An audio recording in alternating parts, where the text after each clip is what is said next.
All right, guys, we are back. Thank you guys so much for continuing to watch our Seeing Through Gebser series. We are finishing up the unique character of the structures today. Now, I have a feeling you guys are going to have two videos this week because there's also a concluding summary, which is always nice. Some of this stuff can get a little confusing, so it's always nice to have this summarized and phrased differently. So we're going to be going through the rest of the unique character of the structures. We'll be getting through new cross sections, new charts. We all love our charts here at the Noto Idols of the Cave podcast. And is there anything else I wanted to say?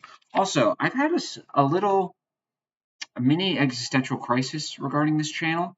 I don't know if I'm doing a good enough job. Now, I'm a human being, and human beings are sensitive, so criticizing human beings can be difficult, but unfortunately, I see it as necessary for if I'm going to do this channel. So, do you guys think I'm not doing a good enough job explaining something, or you guys have questions at the end of a lecture and maybe I went through something too quickly or I didn't give it its full due? Just please leave a comment, and I'll try to get an answer. I found myself good with writing as well. I think the medium of writing I'm generally good at. So maybe I can phrase things differently for you there that will help you understand these things.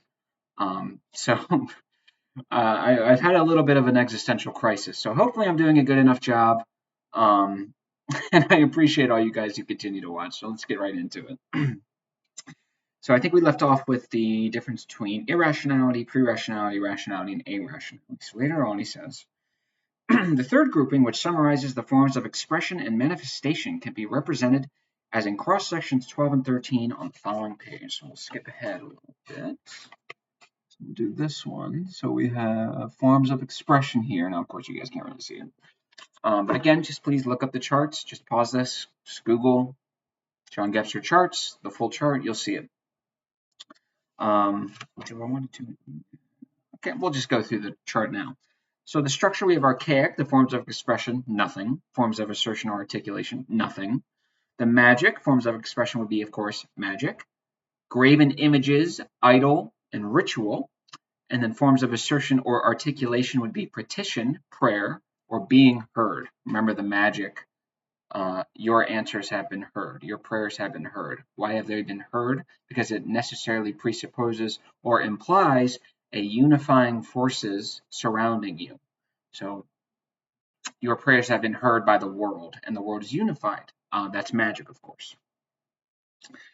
In the forms of expression for mythical, we have mythology, so gods, symbol, mysteries, gods, plural. 13 forms of assertion or articulation would be wishes, ideals, fulfillment, wish or pipe dreams. So fulfillment, of course, the circle, the 2D flat circle, that is the archetypal symbol of the mythical structure. And then we have the mental, so we have the philosopheme, which is just philosophy systems. God, as in singular. Dogma, allegory, creed, and method. And then the forms of assertion or articulation are volition or attainment. So will, and we attain knowledge, or we attain resources or something. That's mental. Integral. Etiology, Eteologeme, I think I pronounced that correctly. Divinity, Synairesis, Synairisis, and diaphany. And the forms of assertion or articulation are volition and present. Ignore that because we'll get to, honest to God, I haven't even got to that part of the book yet. I don't even understand that yet. So don't get lost on that. Just focused on magic, mythical, and mental right now because that's what this book is about. Then the next volume, which we will be going through, is integral structure. And that's what we'll get into. Divinity, Synairesis. Sounds like a terrible Jaden Smith album title. And diaphany. All right, so let's return. He says, with regard to these attributions, it should be noted that those of the magic structure are not to be understood in any way pejoratively. The denigrating characterization of quote-unquote idols today, for example, which proceeds from a one-sided religious viewpoint, despoils the sacred intensity of what such idols originally represented. We have no right to look disparagingly at this form of an awakening religious consciousness, particularly as we ourselves are still superstitious, quote-unquote. If in no other sense, than our rejection and persecution of superstition. So in many ways, and when we try to rationalize and kind of rationalize away superstition, well, we're being superstitious about that, which is funny.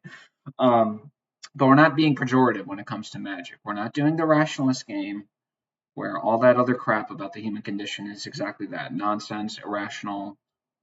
Get that away from me. I don't want it. I want to be a rational robot. That's not what we're doing. Excuse me. The natural succession in cross-section 12 of idols, gods, God. Oh, by the way, idols, we're not going to talk too much about that here. These cross-sections in many ways are a sneak peek of what's to come. So when I'm reading right now, to stay ahead of this sort of schedule, I'm at Forms of Realization and Thought, which is an excellent section. I cannot wait to talk about that because it's just like mind-blowing. And I think I'm going to do a Kill Rationalism Part 3 soon. So you might even get 3 videos this week talking about the connections between perspectivity and rationality, which I actually discovered or discussed in my last video. But no, we're not disparaging them. We're understanding idols as they are, and we'll get there. So don't get lost. Don't get confused. I don't get it yet. You're not supposed to get it yet. This is a passing reference that we will go on to explore in more detail later. The natural succession in cross-section 12 of idols, gods, God is not a value judgment, but rather an illustration of the formation and increasing objectivation of the perceptive faculty of consciousness. The centripetal direction towards one God prefigures the centering of the human ego that takes shape in the mental structure as ego consciousness. So I think we talked about this earlier. We have the gods, and then eventually, once the mental consciousness structure, once the strong subject, remember the dualism, the object-subject relationship, once the subject comes up, that's the ego. So the gods in the unperspectable world consolidate to God, just as the ego has consolidated into the self. That's why we get God at the same time we get the mental consciousness structure. There is a mirroring aspect where the consolidation of God mirrors the consolidation of consciousness. Interesting stuff. A similar process of formation is evident in the gradual supplanting of idols by symbols, which are in turn displaced by dogmas. So in magic, we have idols, and of course, in mythology, we have symbols that we've sort of already talked about, the polarity and the ambivalence, and appears in a real symbol from that time, not some nonsense rationalized, only one interpretation, like the Grim Reaper with his Sith. Yeah, the rationalists would say, "Oh, well, you're cutting down the grain, and that gives life, so that's why you have the Sith." No, that's nonsense. And then, of course, the symbols are in turn replaced by dogma. Now, the atheist, rationalist, logic lords like to pride themselves on being not dogmatic, like the religious. That is not true. They are just as dogmatic as any irrational religious person that you can think of, and we're going to explain why. Whereas the idol has an unlimited unitary validity, the symbol is always polar and ambivalent, that is, ambiguous as well as equivocal. And dogma, rigid and one-sided, creates an antithesis between adherents and those who reject it. So that's exactly why. Dogma comes about in the mental consciousness structure because the part is less than the whole is greater than the part. You either adhere to this objectively true statement, or you are a psychopath, or you are rational, or you are a madman, or you are all this nonsense. So that's where that dogma comes from. So when you're arguing with rationalists, and on one hand they say, no, just if you give me a good argument, you can convince me of anything. And then on the other hand, when you do that and you pull their one trick, the rationality, and you say, well, hey, it's limited to, you give my arguments for the Kill Rationalism videos I've done. All of a sudden it's this unbelievably emotional, like, no, I have it, I have the true thing. They're just as dogmatic. Don't ever let them convince you otherwise. This process of consolidation of consciousness, finally, is mirrored in the transposition that takes place from the ritual through mysteries to ceremony and method. So we're seeing another process or progression of consolidation. Mysteries to methods mysteries to ceremony to method. Each is preceded by its earlier preform, which is in every instance of lesser consciousness intensity and dimensions. When understood in this way, the interrelationship between these various instances should prove instructive with respect to various phenomena and their examinations. You just keep that in the back of the mind when we take a sort of integral look into the structures, into the forms of realization and thought, into the forms of expression and assertion and articulation. There's a sort of progressive consolidation movement here going on. And maybe that'll change in the integral, because the integral sort of goes back and retrieves the symbol, the mystery, the ceremony, all those preforms before that consolidation. Let's see what we got here. He said the material contained in the fourth and concluding grouping has also been discussed for the most part above. The three cross sections which summarize this grouping deal with the temporal, social, and general relationships of the respective structures and provide the following survey. So relationships A will be temporal, B will be social, and C will be general. So in archaic, A, temporal is nothing, social, nothing, general, C would be universal or cosmic. So relationships for atemporal and magic, the temporal relationship is undifferentiated. The social relationships in the magic world are tribal world, clan/kith and kin, and natural, so this sort of natural, spontaneous, instinctual, emotional connection, rather than this, you and I agree that logic is awesome, so we'll become best friends. And the general relationship is egoless and terrestrial. A lot of this should have been covered in the previous videos. The temporal relationship in Mythic is predominantly past-oriented, recollection, and muse. Remember the natural. Actually, we'll get there. We haven't gotten there yet. The natural temporicity. The social relationship in the mythical world is parental world, ancestor worship, predominantly matriarchal. Peter Sloterdijk also makes this observation where in the mythical world from 10,000 BC, of course, with the exception of the Greeks, they had the patriarchy. We talked about this in the mental world. They're matriarchal. They have the mother goddess is privileged over the father in that world. So I'll make another point later on. And their general relationship in the mythical world is egoless, we-oriented, and psychic. So we have more tribalism. We as a tribe, we as a peoples, we as an ethnos. A lot of the stuff that the mental consciousness structure doesn't like, rightly and wrongly to an extent. Mental, the temporal, is predominantly future-oriented, purpose and goal.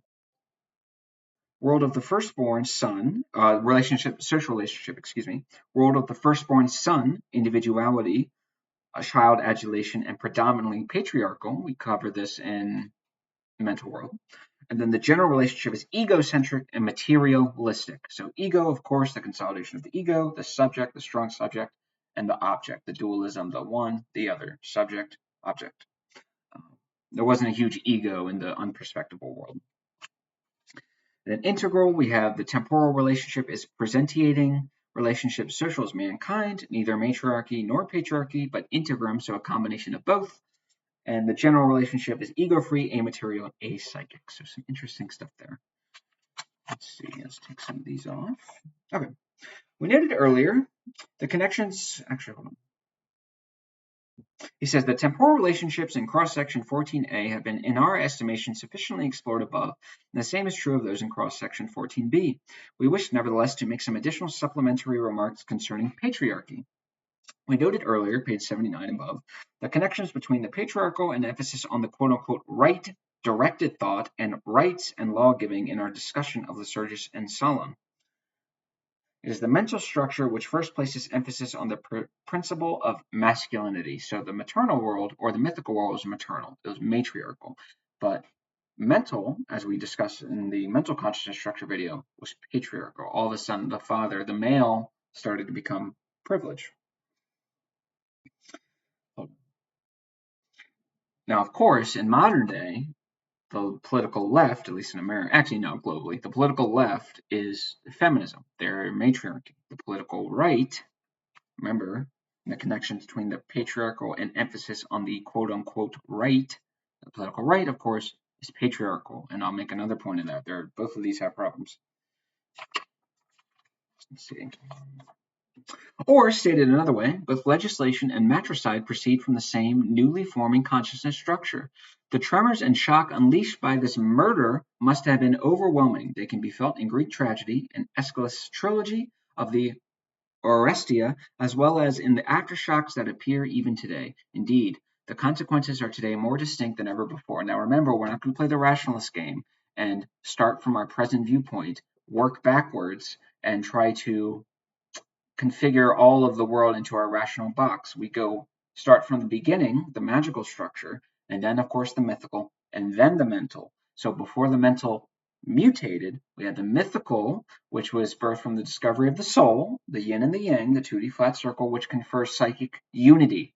Now that the mental structure has completely severed the old image of the world, the 2D polar flat circle, that's going to be a problem, my friend, because the mythical structure was birthed from the discovery of the soul. And if you destroy the mythical consciousness structure, to a large extent, you're going to be destroying the soul. And that, my friend, is going to always rebound um, in ways that are going to be violent and really brutal stuff. So anytime a new structure mutates, especially without the knowledge of the mutation happening, there's going to be problems because every structure was birthed from a preceding discovery or a preceding objectivization of an aspect of the world, which is true, but now it takes a backseat to the new structure. And the new models created by the new structure deconstruct and destroy the old models, but you don't want to do that necessarily because those are important aspects of the world and the human condition. There you go. Hopefully that made sense. Matricide is synonymous with the elimination and collapse of matriarchy, yet we must not forget that matriarchy had by then become deficient. Bakunin, for instance, has written, quote, mankind has not forgotten that the time of feminine dominance visited experience of the bloodiest kind over the earth, unquote. So for all you leftist feminists out there, simply returning to a matriarchal world is never going to work. Now, if you return to an efficient matriarchal world, that would be better, but of course you're sectoring off the patriarchy, and that's a problem because that's an aspect, and the same thing works the other way. So when Mark Andrews, the tight end for the Baltimore Ravens, dropped that pass in the last playoffs game against the Bills, he dropped the game-winning pass. All these tweets came out and they said things like, we're about to do things to you that they haven't seen since 9000 BC or since 30 AD, right? That's matriarchy. All these brutal torture tactics that you get from the Dark Ages and all this stuff, that's matriarchy. So this idea that it's only the men, and I will be criticizing patriarchy later. That's coming, don't worry. But this idea that it's only the men who are aggressive and it's only feeding off those masculine urges, energies, and instincts that will cause violence is ridiculous. I mean, Joseph Campbell talks about the devouring mother archetype. That is a real thing, and that will manifest in violence, whether committed by men or women. So returning to matriarchy alone, especially a deficient matriarchy, will never solve anything. But you have to understand we're living in a rationalist time. So we either have patriarchy or matriarchy. The left is tired of patriarchy, maybe rightly so to a large extent. So now we have to go back to matriarchy. Then that's going to mess everything up. And then we go back to patriarchy. It's the seesaw. It's the cul-de-sac. It's the same thing with rationalism and everything. It's the same thing with the political left, the political right. It's the same thing with theism and atheism, rationality and irrationality. One goes too far, the other counterpole manifests, and then we switch. And then it's like, we're tired of rationality. Now we go to irrationality. We're tired of matriarchy. Now we go to patriarchy. We have to see these dualistic constructs as projections, remove the projection, integrate them into a unified balanced whole where each is respected on its own. The matricide extensively reduced, although not quite destroyed, what was once the sanctity that had turned into atrocity within the once valid mythical structure, along with the remaining foundations of that structure itself. Orestes' actions bring on the collapse of one world and the dawn of another with the full force and attendant circumstances of such cataclysm. So it was a huge deal when the mental structure mutated, and it just absolutely destroyed the old world, the unperspectable world, just absolutely destroyed it. And in doing so, destroyed aspects of the human condition that were created by it. A downfall of the soul. I mean, think of that for a second. A downfall of the soul. I mean, if you're not a rationalist and you take that seriously, if you take the soul seriously, which I do, by the way, that's not a fun experience. that's not going to be something that my girlfriend yelled at me last night, and it was kind of annoying, but I'm over it now. That didn't happen in real life. I'm just saying. There's little things that happen where it's like, okay, yeah, that's kind of frustrating. I had to go take up a shift for work. I didn't want to. I wanted to do Gebser, but it is what it is.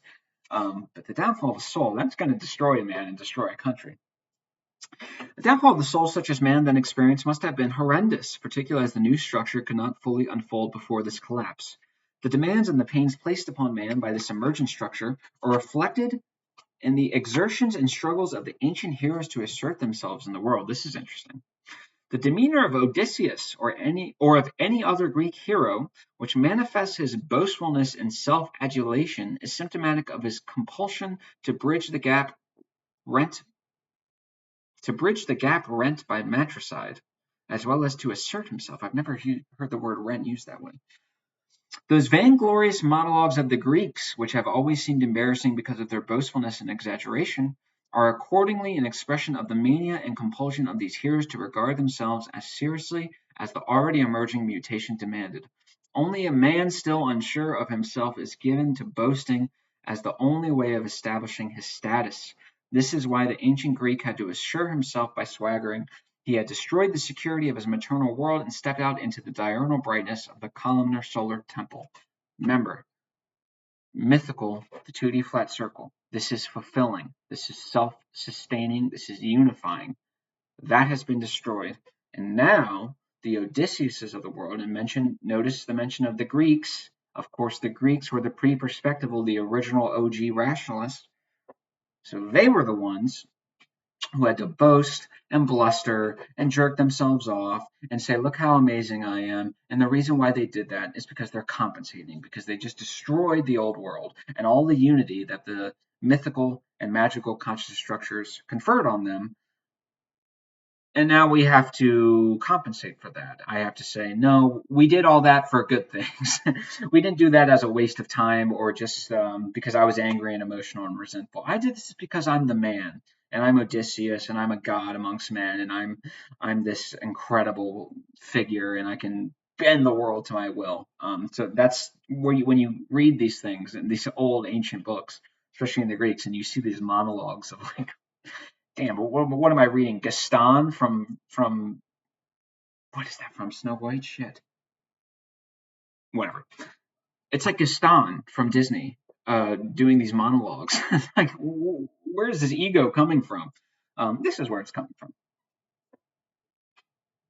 What was then taking place in moderation, counterbalanced by the cults of Demeter and Artemis, became increasingly and perilously one-sided with the onset of rationality. It is almost as though the material crazed man of today were the ultimate victim of the avenging mother, the mater, whose chaotic immoderation is the driving force behind matter and materialistic supremacy. Besides, a world in which only the man or the father, or as representative of the son, has status and worth is ultimately inhuman. So matter, materialism, maternal, materialism, maternal. So in rationalism, when we have the world, when the world is ours and we can attain things, and everything's been divided up, we get all these complaints about consumerism. We have a problem. Let's go buy a product. This is where it comes from. We've weighed down on the scale of rationality and quantification and amalgamation, amassment. That's materialism. It is the avenging mother who is compensating and say, you've gone too far on rationality. You divided everything up and now you're amalgamating everything. So materialism is that sort of shadow compensation. If you watch my video where we discuss the meaning of life with one of my describers, Darren, he had this really cool idea where anytime there's this new, I don't want to mess it up, Darren, I apologize, but anytime there's this new epoch or this new way of doing things, there's this sort of light side that gets brought up. So take the mental consciousness structure. Now we can do science, now we can do math and all this stuff. Great. There's also the shadow side that corresponds to, and it's a darker aspect. So when you build a new series of residential buildings, what you see is all the nice people and they have their homes and they're smiling. That's great. What you don't see is behind this building are the crackheads shooting up crack and the heroin addicts shooting up fentanyl. There's a shadow side that is also there, though it's not quite as visible. Materialism is that shadow side. We went way too far on rationality, so materialism, maternal, is that compensation. That's why we're obsessed with consumerism. And then there's another point. He says, besides a world in which only the man or the father or his representative, the son, has status and worth is ultimately inhuman. We'll get there. Now, of course, I actually wrote in my in the margins here. So I like online debates, if only because one, you keep your finger on the pulse. Two, it's nice to hear different ideas if you can find some good ones.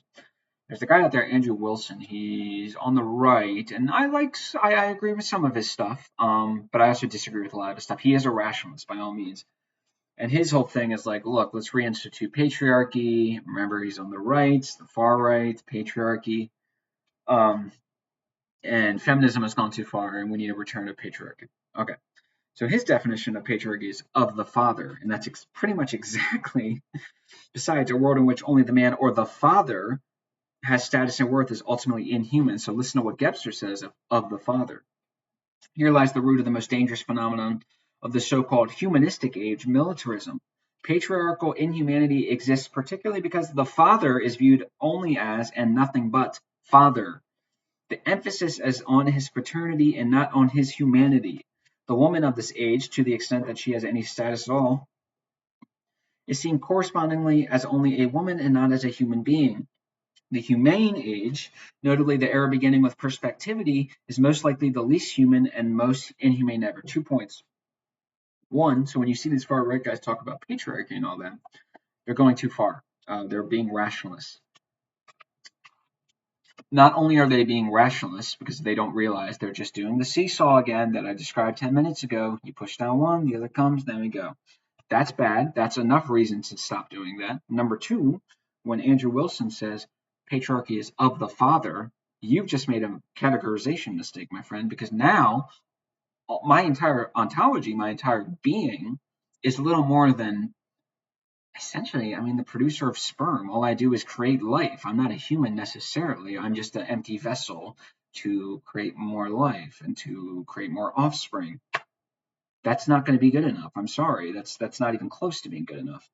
Um, so when you say it's of the father, it should be of the human or of the man or of something, because of the father, it's such an inhuman way of categorizing and describing a male human being that it sort of necessarily leads to this road of violence, because that's all we do. We have nothing else to balance it. We're just these sort of willful offspring creators, and that's it. And then another point is, we always like to talk about how humane we are compared to the old ways of doing things. And to a certain extent, that is true. We're not necessarily doing these insane torture techniques, um, like the 10,000 BC kind of stuff. But we're really not. We have World War II. We still do torture techniques. They're just a little more discreet and more high tech and well subsidized.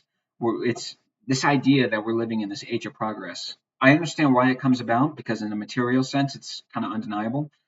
There's other things. There are other things outside of the world that are outside of what is quantifiably measurable and consciously known, and they need to be incorporated into our analysis. So when you talk about how humane we are, we're living in one of the least humane ages ever.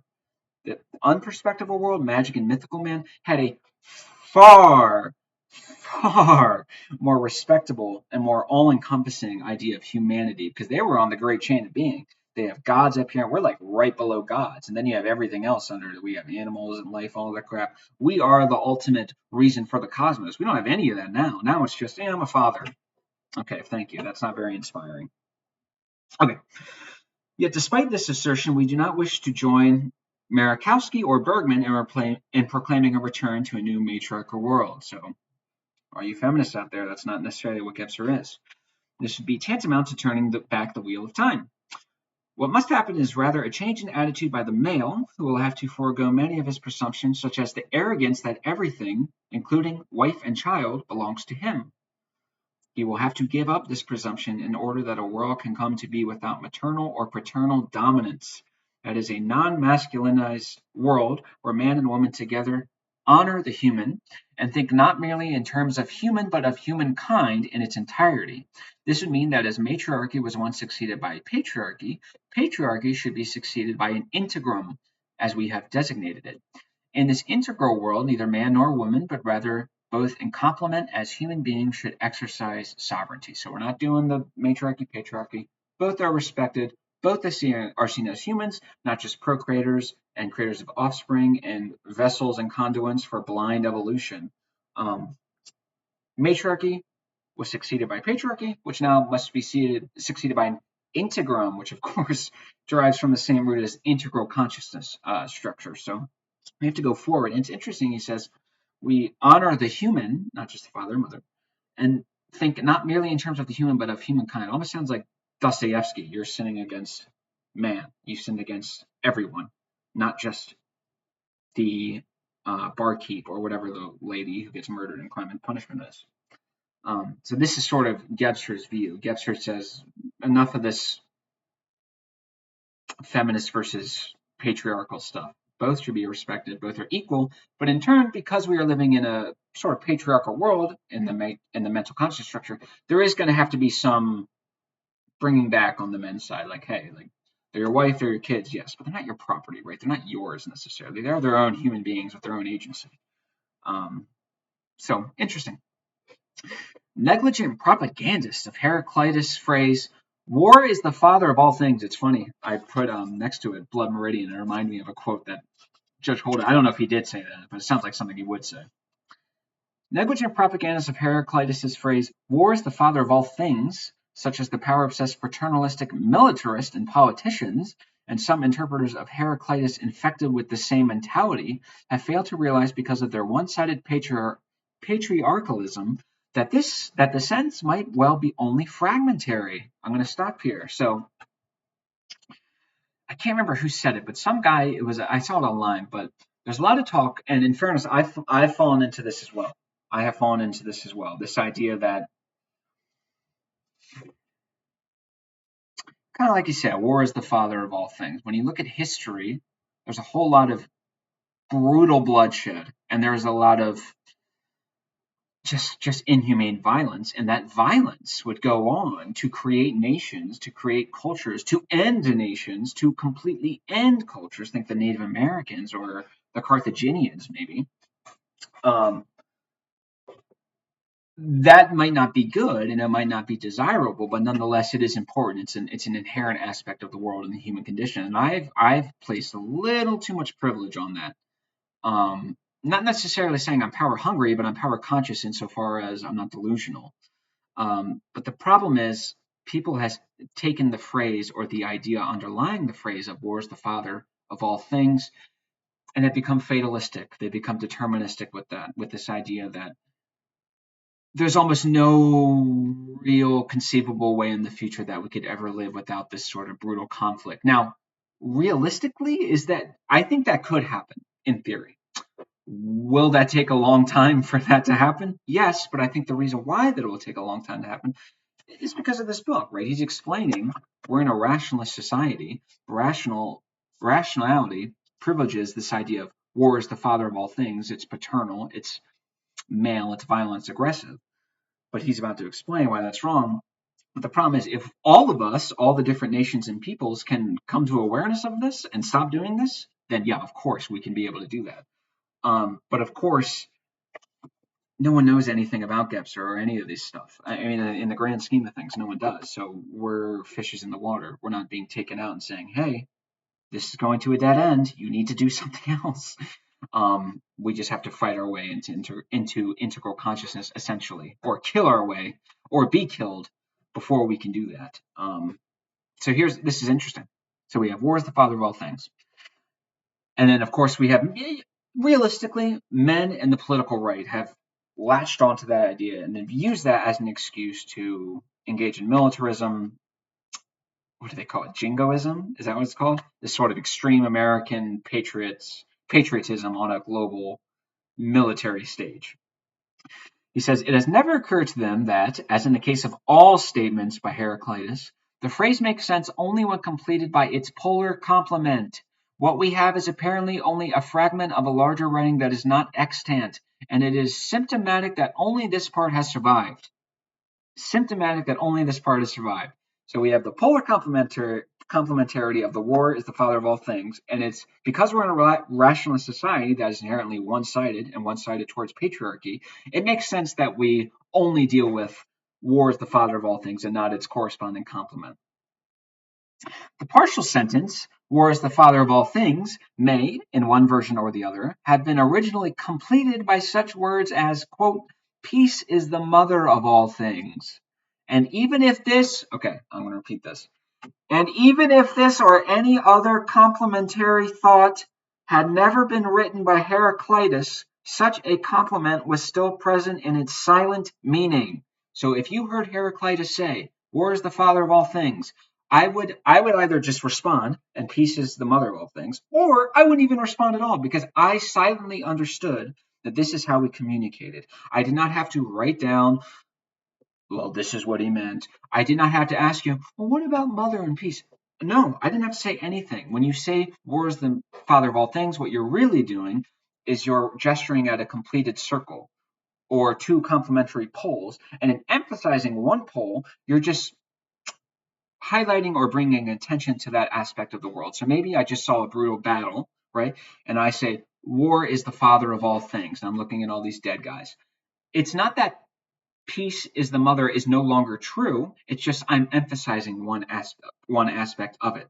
So I'm looking at all the dead bodies at Gettysburg. We'll say, even though of course Heraclitus wasn't around then, and I say, war is the father of all things, and peace is the mother of all things. It's not that that is negated. It's I am emphasizing one aspect while also retaining the other aspect. Very important.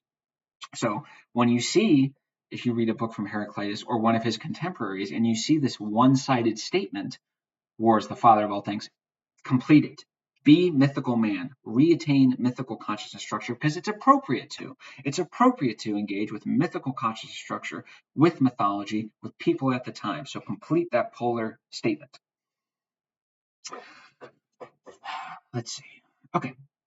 We had dwelt on this mother-father problem because of its importance for contemporary Western humanity, as any father confessor or psychologist could attest at length. Moreover, the problem of the son previously addressed is equally inseparable from this context. The son can become human only when he desists from killing others in the name of the father or the son. For centuries, Western civilization has burdened itself with the shameful offense which, like any deed, sooner or later reverts to its doer. Beautifully said. We need to put aside this deficient violence. One of the ways we do that, stop killing in the name of the Father, either in the literal Father, so you killed my father, and now I get to kill you, or of course, in the name of God. We need to stop doing that, obviously. But to do that, we need to drop rationalism. We need to drop that. We need to achieve integrality, which is more balanced, respectful, and in turn, moral and human. So that's actually going to be the end of this video, I think. Do I want to? Nah, this next part. So you'll get another video. It probably won't be as long as this, probably half as long as this one. It'll be a concluding summary. Well, we'll just go through all of what we covered in this section, which is good because it's always good to get a refresher and see how these ideas connect to each other once again. So hopefully that'll be later this week. I might try to do that Kill Rationalism Part 3. I might make that a series. I think I'm going to. I think I'm going to make a series of Kill Rationalism where I can make ideas between Gebser's idea of rationalism and modern societal, political, cultural events of the world. You guys are the best. I love you guys. I hope you guys are thriving. I can't wait to see you guys in the next video. Go check out my Substack. I wrote a article that I'm really proud of. It's called "Which Way, Western Man: Openness or Emptiness," and it's about Western civilizations built on mental consciousness structure, which was birthed from the discovery of perspective or objectified space. And space is, of course, so the space between my speaker and my mouse here. Well, there's two ways of viewing this. It's either open or empty. Open is freedom, right? So you could interpret that as freedom, which, of course, by all historical standards, maybe excluding March 31st, 2025, the present moment, America is the freest civilization in the history of our species. That's probably undeniable. So we have that openness in space, but then we have another problem. That space can also be viewed as emptiness, and I think it is emptiness now. So as rationality shifted to rationalism, America dropped their spiritual enlightenment or engagement, their quest for meaning. So not only are we the most free by all historical standards, we are all also the most historically empty by historical standards. And this is a toxic combination that is destroying our civilization. So I wrote an article about that. I'm pretty proud of it. And I hope you guys check it out. And I'm really excited to keep doing this. I always look forward to this stuff. I've been super busy. My personal life, I had my baby shower yesterday, or I would have gotten another video in, excuse me. You guys are the best. I love you guys. I will see you guys later this week. And hope you guys are doing well. See you soon. Thank you guys.